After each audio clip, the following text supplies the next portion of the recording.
I didn't say a word when the HOA president stood on my driveway, pointing at my roses and calling them an eyesore. She had a clipboard, a fake smile, and a couple of board members behind her. I just handed her the letter she'd signed the week before, the one threatening me with daily fines for non-conforming landscaping. And then, without a sound, I slid a copy of the city beautification permit I'd been quietly issued that morning across the table. The same permit that gave my garden protected status under the county's native flora preservation program. Watching her face fall was better than any argument I could have made. 2 years earlier, I'd moved to this neighborhood for peace. I wasn't looking for drama. I was looking for quiet. After my wife passed, I sold the house we'd built together and found this smaller place on the edge of town. It had a small front yard and a backyard that sloped down toward a patch of woods. The soil was rich, the air clean, and I figured I could keep busy turning it into something she'd have loved, a garden filled with wildflowers, herbs, and the same kind of untamed beauty she used to create in our old home. I wanted something natural, something alive. I'd wake early, coffee in hand, and spend hours tending the soil, letting the place take shape naturally. Bees came first, then birds, then colors: blues, oranges, yellows, a kind of living memory of the woman I'd lost. Neighbors walking by would smile or wave. Some even said it made the street feel more alive. I thought that was that. But peace doesn't last long when a homeowners association smells control. The first letter came in a plastic sleeve taped to my mailbox. Notice of violation. Non-approved landscaping. Apparently, because my garden didn't consist of the same 3 shrubs every other house had, it was non-conforming. I honestly thought it was a mistake. I called the number at the bottom, but no one picked up. So I emailed the HOA board politely, explaining that my plants were native species and helped local I even attached photos. A week later, I got another letter, this time threatening $50 per day in fines if I didn't restore my lawn to community standards. That's when I realized this wasn't about flowers. It was about control. When I attended the next HOA meeting, I brought a binder full of printed research about native gardens and environmental benefits. I sat quietly until they got to resident landscaping concerns. Then I stood and explained everything, calmly, clearly, with sources. I thought Riza might win the day. It didn't. The president, a woman named Carol, with hair that didn't move in the wind, smirked and said, "We have design standards for a reason, Mr. Harris. Your garden looks... ... unkempt." One of the board members chuckled. They took a quick vote and denied my appeal. That night, I stopped being the polite homeowner. I didn't yell.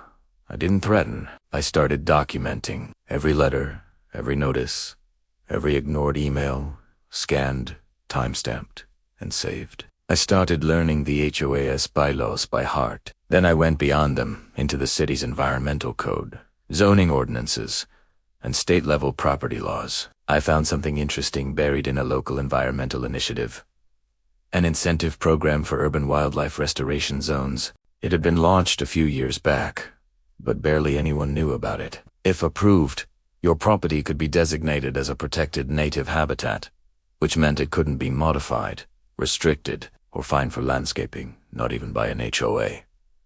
So while Carol and her clipboard brigade kept sending threats, I spent my evenings filling out forms. He took photos, gathered soil samples, even invited a local environmental biologist to assess the site. She loved it, said it was one of the healthiest pollinator zones she'd seen in a suburban setting. 2 months later, I received a thick envelope from the county. Inside was a certificate and a bronze plaque designating my property as an official native habitat. That's when things started to get fun. I wrote one short email to the HOA board attaching the county approval and permit, letting them know that any further attempts to fine or alter the property would constitute violation of environmental protection codes under Section 14.3b. I didn't need to raise my voice. The law was louder than I could ever be. They ignored it at first. Carol sent another violation notice, a final warning this time. So I forwarded it directly to the county's environmental office with a short note. Possible interference with protected habitat. Please advise. A week later, the county sent a formal cease and desist to the HOA. When the next board meeting came around, I showed up with a calm smile and a folder. They looked nervous. Carol asked me to explain my actions.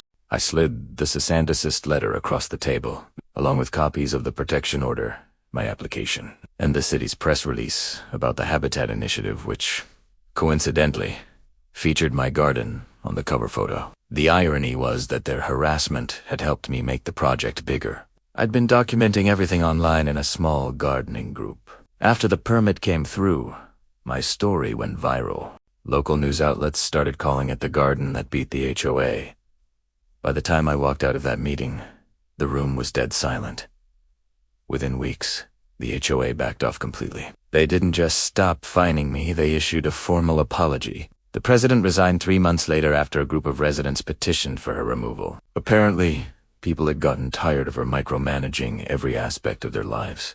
I, meanwhile, started getting invited to community garden events, schools, and even a local news interview. My little ugly garden became a symbol of individual freedom against overreaching HOA power. A few other residents began planting native flowers in their own yards too. The whole neighborhood slowly shifted from sterile, identical lawns to something actually alive. I never rubbed it in anyone's face. That wasn't the point.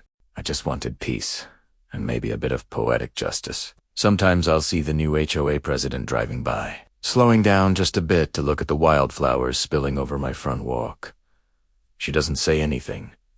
She doesn't have to. The plaque by the mailbox, Protected Habitat, County Registered 2023, says enough. Now, when I sit out there in the evening with a cup of coffee, the sound of bees humming through the lavender, I think about how close I came to giving in, to ripping it all out just to avoid trouble. But if I've learned anything, it's that bullies don't stop when you comply.